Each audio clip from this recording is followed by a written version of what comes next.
Donate card और voice of slum जुड़कर दिल्ली और नोएडा के स्लम्स में गरीबों को फ्री ऑक्सीजन सप्लाईज प्रोवाइड करने का प्रयास कर रहे हैं। डिस्क्रिप्शन में दिए हुए लिंक पर जाकर डोनेट कार्ड पे अभी डोनेट करें। इन गरीब परिवारों का सहारा बने। इजराइल में पिछले 12 सालों से जारी बेंजामिन नेतन्याहू का युग खत्म होने की कगार पर है। नेतन्याहू को संसद में बुधवार आधी रात तक बहुमत साबित करना था, लेकिन उससे पहले येस एडिट पार्टी के नेता येर लेपिड ने राष्ट्रपति रूवेन रिवलिन को सूचित किया कि वो नई सरकार बनाने के लिए तैयार हैं। येर लेपिड ने राष्ट्रपति से कहा कि इस सरकार में प्रधानमंत्री नफ्ताली बेनेट होंगे। नफ्ताली बेनेट अगर प्रधानमंत्री बनते हैं तो यह अपने आप में बहुत चौंकाने वाला होगा।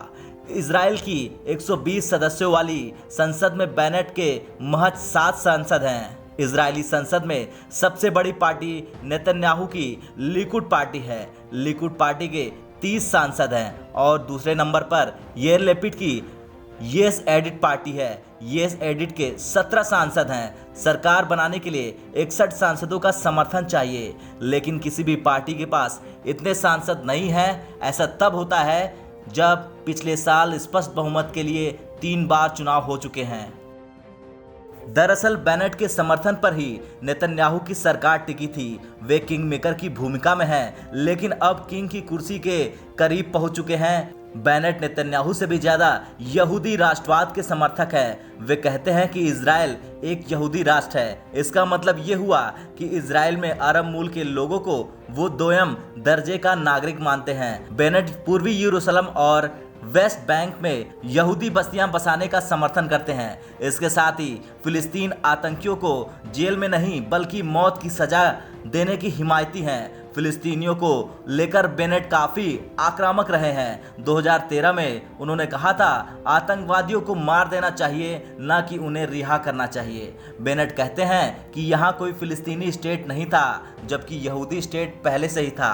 बेनेट 2013 से 2019 तक लगातार गठबंधन की सरकार में मंत्री रहे हैं। नेतन्याहू मंत्रिमंडल में भी बेनेट अर्थव्यवस्था और शिक्षा मंत्री रहे हैं। बेनेट मुक्त बाजार और अर्थव्यवस्था के घोर समर्थक रहे हैं। बेनेट वेस्ट बैंक और पूर्वी यरूशलेम को इजराइल में मिलाने की बात करते हैं। हालांकि दोनों इलाका 1967 के मध्य पूर्व के युद्ध के बाद इजराइल के पास ही है, लेकिन इसे अंतर्राष्ट्रीय समुदाय इजराइल का अवैध नियंत्रण मानता है।